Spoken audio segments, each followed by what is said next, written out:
If you'd like online business explained to you in a way that you can actually understand, go to latenightim.com/explain. It's completely free, and I made it just for you. Now, how about an episode? Episode 115. Late Night Internet Marketing. This week on the Late Night Internet Marketing Podcast, we handle some listener feedback about web page accessibility. We also tackle a question about SEO and that nasty outbound link penalty we reported last week. And finally, we address the fact that it's Thanksgiving. This is a special Thanksgiving Day episode, and I really think it's time that we start planning for 2017. I'm going to help you do that. All this and more on the Late Night Internet Marketing Podcast. The Late Night Internet Marketing Podcast. You've been working for somebody else, but you want a business to run yourself. You want to know how to start and where to begin. Can you get out your comfort zone, my friend? Yes, you can do it right when it's late at night.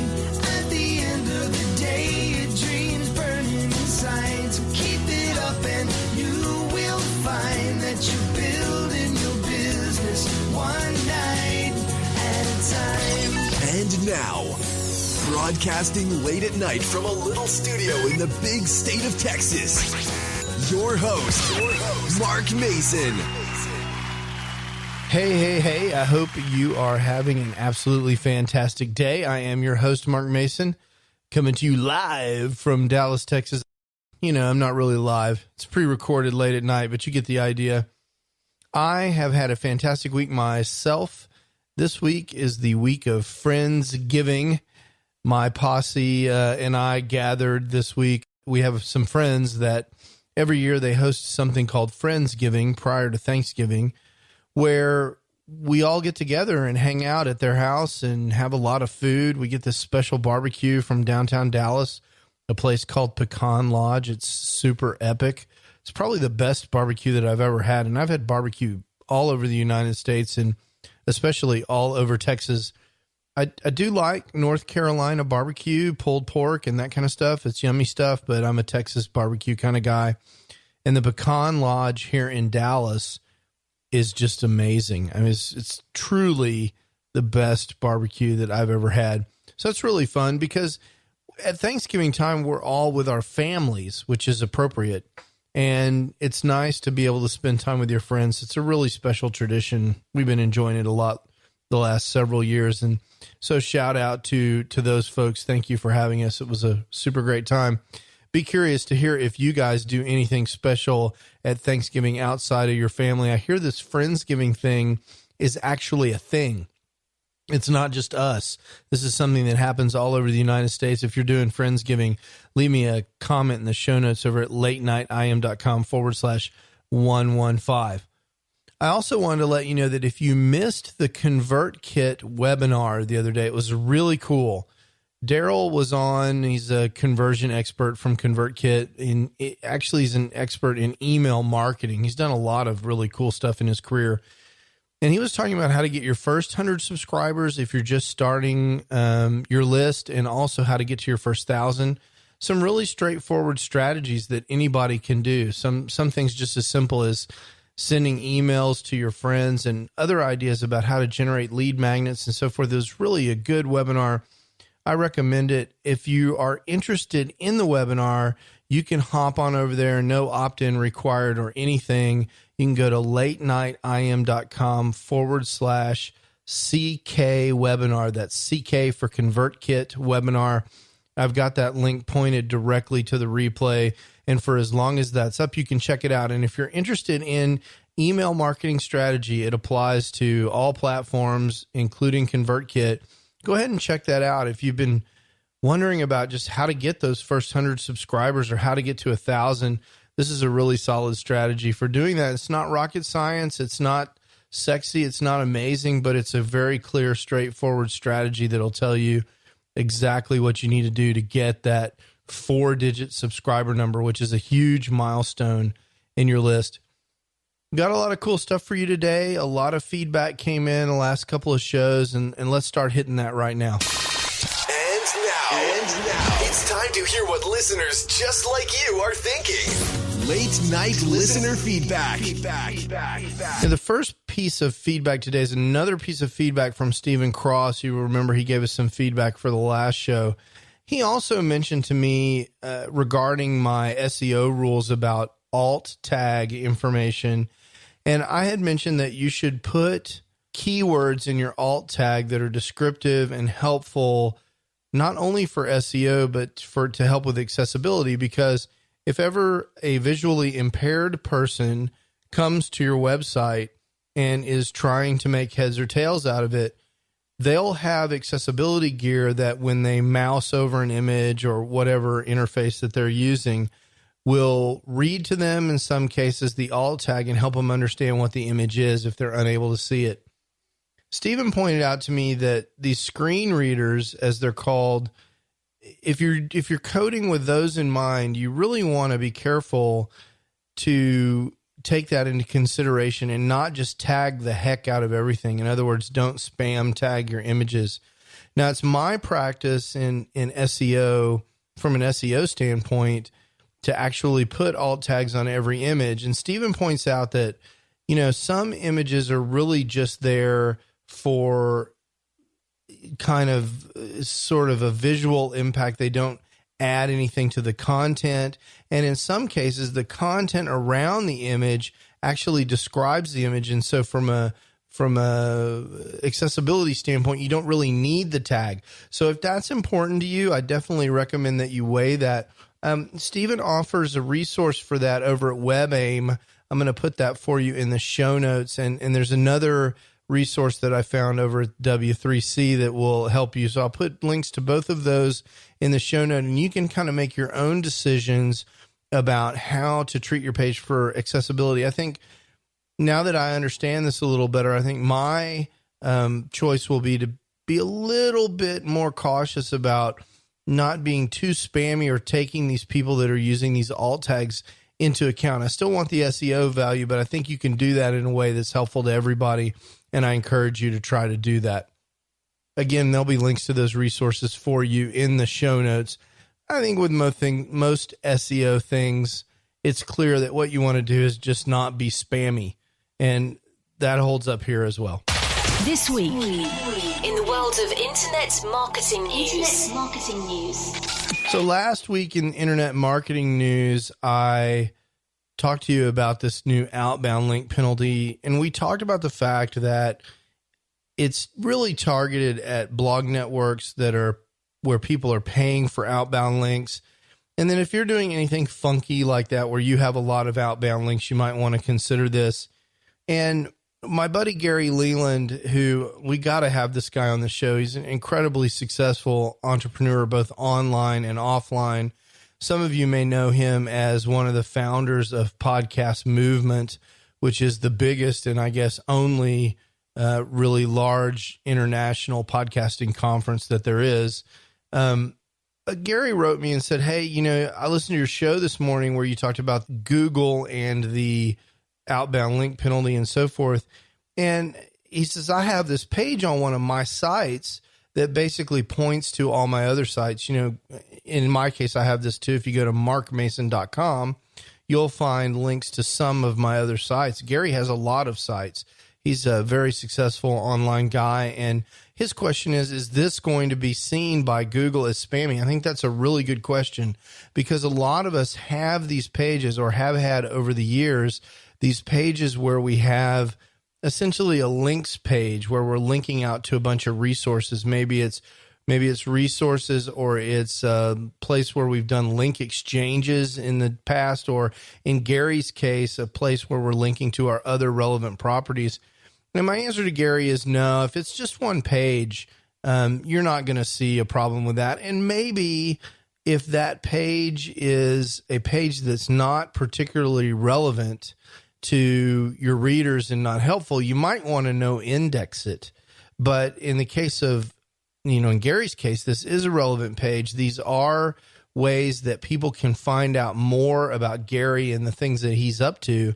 And so I definitely would not no index that page. I would not no follow the links. I'd leave it exactly the way it is.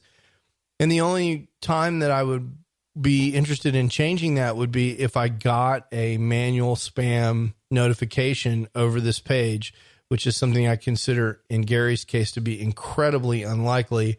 Then, of course, you would maybe want to take some action and let Google know that you had fixed whatever was bothering them.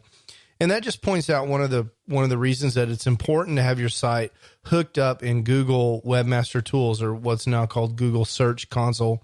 You definitely want to have your site hooked up to that so that Google can communicate with you about different things that it sees that are right and wrong with your site. And they have a way to communicate with you. So if your rankings are suffering for some reason, that you'll know it. And so that's really important. So Gary, to you, I say page of links, probably no problem at all. I'd leave that just the way it is. No issue. Thanks for the feedback. It's time to get to work building your internet business. One night at a time. One night at a time. Okay, so today for the main segment, I wanted to talk to you about 2017. You know, we talked about this a little bit, and previously, last time we talked about 2017, really what we were talking about was the fact that 2016 was not yet over, and there were still a lot of things that you could accomplish. And I think that's especially true coming into the end of the year. You know, one of the things that I like about the end of the year is that a lot of people are starting to coast. And I think this includes your competition. And you may be able to gain some ground depending on the niche that you're in, what it's like in your industry. You may be able to gain some ground on the competition in the holiday season. Now, I want to caution you. Don't do that at the expense of your family. Don't do that at the expense of recharging your batteries. And don't do it at the expense of planning properly for 2017. But there's still some time left in this year. It's still just the middle of November, essentially. And so you've still got a good 4 or 5 weeks that you can knock out some things and get some important things accomplished. However, it's equally important, I think, or maybe even more important now at this point, to start turning your attention to building a plan for 2017. And so, you know, every year that I do this, I work with the product that Michael Hyatt always releases this time of the year called Best Year Ever. This is a really powerful way to plan your year and follow through and get some things done. And he always releases some kind of amazing resources as part of the launch process for this product. So I'm not here today to sell you the product, but I do want to tell you about this ebook that he released that you can get access to over at latenightim.com/BYE book. That's Best Year Ever book. latenightim.com/BYE book. What Michael did was he went out and talked to some really famous people and asked them sort of a simple question. What are their strategies for accomplishing more next year than they did this year, having their best year ever? And he asked people, I mean, this is kind of a who's who of successful people in some sense. Tony Robbins, Dave Ramsey. I mean, it's just kind of an amazing list. And he came up with the 8 things that these people do. And I don't want to spoil this for you, so I'll let you look at the ebook. But there were a couple of them that I thought we should discuss on the show. I think were important to understanding kind of my philosophy about what you should do.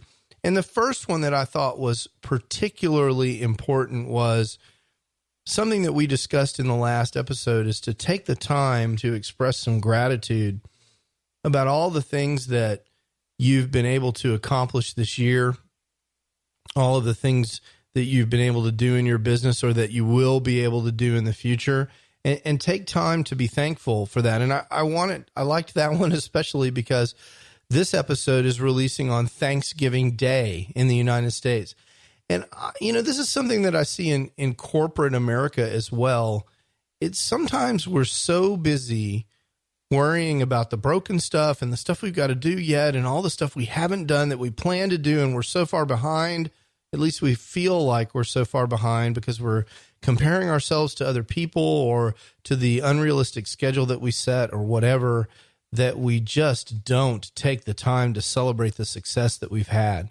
And I think this is a perfect day, Thanksgiving Day, for you to be doing that.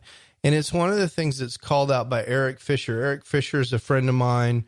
And Ray Edwards says the same thing in this ebook, another friend of mine. These two guys are both saying, hey man, I take the time to experience this gratitude, to be grateful for all of the things that are happening around me, for the things that the people that I have in my life, and if this floats your boat, the gifts that God has given me, however your belief system works, wherever those things are coming from, to be grateful for that. In my case, it's for the gifts that God has given me.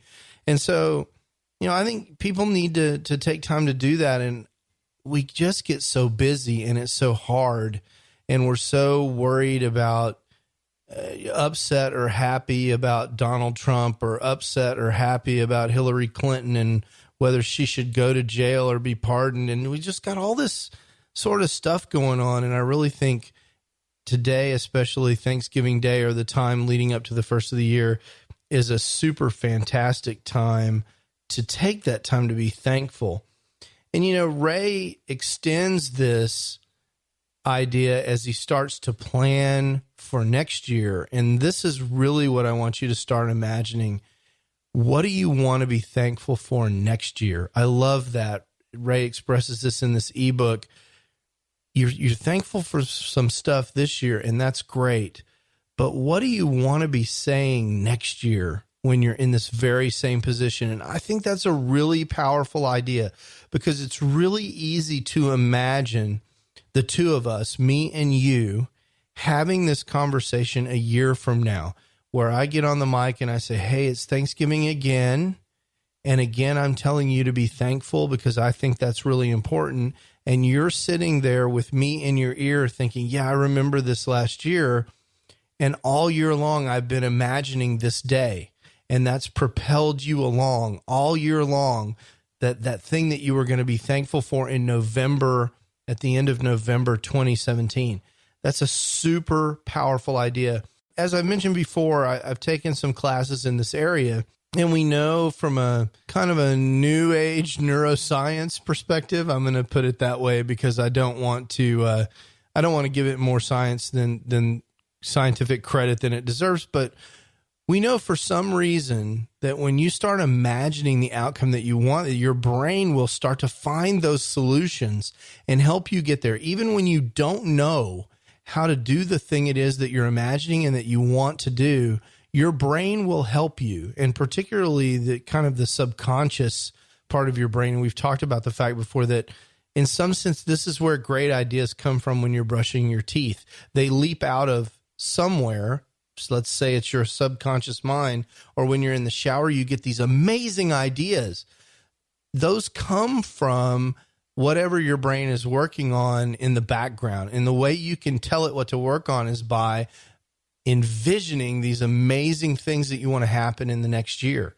Now, there's a lot of stuff we need to do to make that happen, right? Envisioning it is not enough, but that is the first step. And so I want to challenge you to really take the time to envision the outcome that you want to be talking about when you hear me again in 365 days, giving you this exact same idea and asking you, do you remember a year ago in 2016 when we were talking about this? I want you to be able to say yes.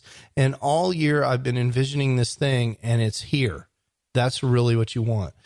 That will form the basis of something else that people talk about, which we will get into in some subsequent episodes, regarding setting compelling goals and then breaking those goals down into achievable chunks, right? That's really what we're going to do. We're going to envision an outcome. We're going to break that outcome down into chunks, and then we're going to execute those chunks. That's really how we take something that seems a little bit overwhelming and get to it day by day. But the first step is to imagine. And one, you're kind of engineering the future. And I've heard this referred to as imagineering, figuring out what it is that you want things to look like. So I encourage you to do that. So your homework is to take that idea and spend some time, some real time where not with the TV on, not with the podcast on. I give you permission to pause my podcast and really spend some time, maybe 15, 20 minutes, an hour, just kind of imagining what it would look like. And don't constrain yourself with, oh, that's not possible, or that's too hard, or I don't know how to do that. Don't put those constraints on yourself. Go ahead and think about what it is that you would like 2017 to look like at the end, and write some of those things down. I like to use Evernote, but you might write them down somewhere else. Just make sure you're going to be able to find them, refer back to them, because you're going to need that kind of vision in order to build a plan for 2017. So my recommendation, a good way to get in the right frame of mind, is go get this ebook over at latenightim.com/B as in boy, Y-E book, BYE book. And of course, it'll ask you for an email, and you'll get subsequent stuff that he's going to send you, all of which is really valuable, or I wouldn't send you there. Highly recommended that you go through Michael's stuff. Really good. The stuff prior to the launch is outstanding content. Check it out. latenightim.com/BYE book. Direct from the Orient.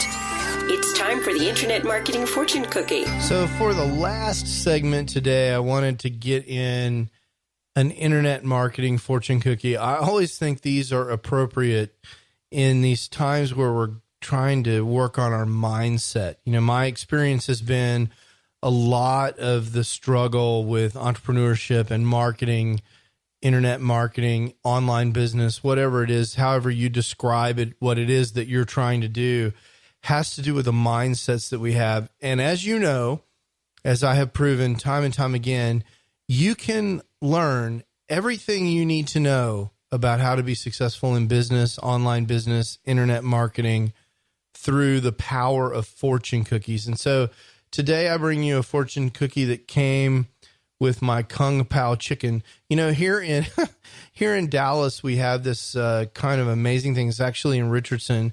We have this area of town just north of Dallas in Richardson with a very high concentration of Oriental restaurants and people, Oriental banks, Oriental grocery stores, the whole 9 yards. Super cool place to go eat. So this is from a little hole-in-the-wall place that I like over there that has awesome Kung Pao chicken, very spicy.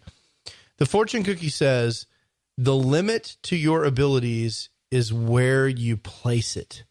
So this is an idea that when we're trying to decide what it is that we're going to accomplish or whether or not we can do something, a lot of the times we run into these things that are often referred to as limiting beliefs. These limiting beliefs are things that we believe to be true. Sometimes we don't even realize it, that keep us from accomplishing some of the things that we might otherwise accomplish. For example, in this previous exercise that I asked you to do, where I want you to envision what it is that you're going to accomplish in 2017, one of the things that you may run into is that little voice in your head may say, oh, I am not even going to write that down. That's too incredible. There's no way I could do that. And we've talked about imposter syndrome before on this show. There's no way I have something to say that somebody else would want to hear. These limiting beliefs are holding you back. I've seen people that don't feel like that they should be making money because they have limiting beliefs around money. That's actually a really common problem for entrepreneurs, is they have trouble valuing their work because they just don't feel funny or dirty about making money. There's all kinds of limiting beliefs out there. And so that's why the fortune cookie says the limit to your abilities is where you place it, because you're in control of those limiting beliefs. And I want you to set those limiting beliefs aside for this exercise and make sure that you don't let them creep in when you're envisioning your outcome for 2017. And I also want you to keep this fortune cookie in mind as you go throughout the year. When you hear yourself saying, I can't do that, or I can't afford that, or I'm not good enough to do that, or no one will want that, I want you to make sure that that's not a limiting belief that's creeping in and upsetting your vision of where it is that you can go next. All right, so that concludes our very, very special Thanksgiving Day episode. I am very thankful for you being a listener of this show. I mean that. We've got a lot more listeners here lately that might have something to do with the fact that we're consistently releasing shows. I told Cliff the other day, my buddy Cliff Ravenscraft, the podcast answer man, I told him, there's this amazing phenomenon. When you release shows, your number of downloads goes up. It's really crazy. He laughed like he always does. He's very polite. He laughs at my bad jokes. And I know you guys are laughing too, and I appreciate that. So thank you very much. But yeah, I'm very thankful for you. I have a lot of things to be thankful for, but it's really gratifying to me when I hear back from people who are listening to the show and it helps them. That's a big deal for me. In fact, I would say that's probably the biggest deal for me when it comes to late night internet marketing is that feedback. So if you've got feedback for me, I'd love to hear from you at latenightim.com/115. That'll be the show notes for this episode, and you can leave a comment right down there at the bottom. I'd love to hear from you. And as always, if you need anything from me, just shoot me an email at support@latenightim.com. I'd love to hear from you what's going on and how I can help. Until next time, arrivederci. You can do it right when it's late at night. You've been listening to the Late Night Internet Marketing Podcast. Be sure to visit latenightpodcast.com today to leave feedback for Mark. Download special bonus content, access the show notes, and more. See you there. Until then, go and make some great progress on your internet business. One night at a time. One night at a time.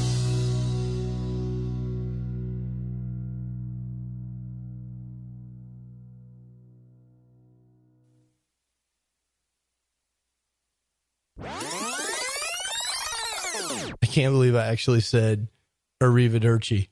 So I admit that's a little bit of a cheesy thing to say, but hear me out here. I have some defense for this.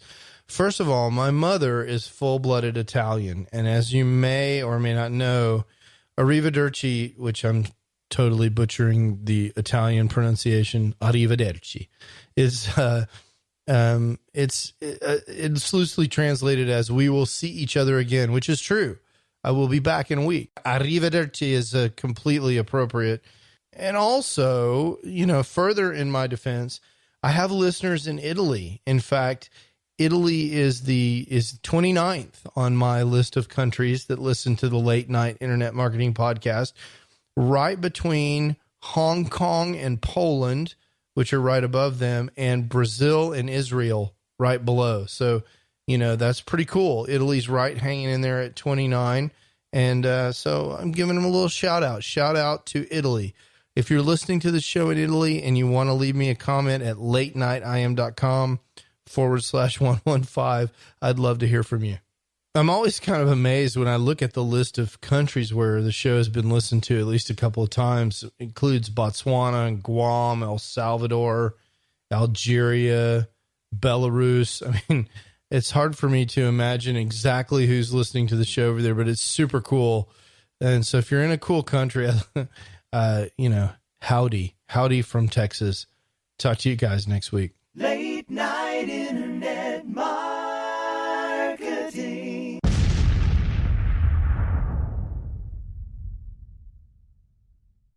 Hey, it's Mark again. I wanted to tell you one more time about this absolutely free resource that I have for helping people who are trying to get the big picture for internet marketing, actually get started and understand what all their choices are. If that's not you, there's no more content. You can skip to the end. But if you're someone who came to this podcast because you're searching for how to get started online and you just can't cut through all the noise, I get it. That was me.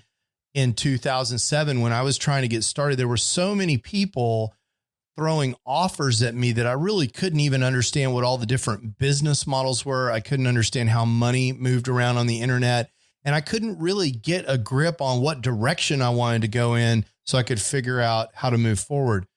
I've created a free video resource for you just for that purpose at latenightim.com/explain. In several short videos, I just explained to you what internet marketing is all about and what online business is all about and the different options that you have for starting an online business. There's nothing to buy there. You just sign up for access and you get the videos just like that.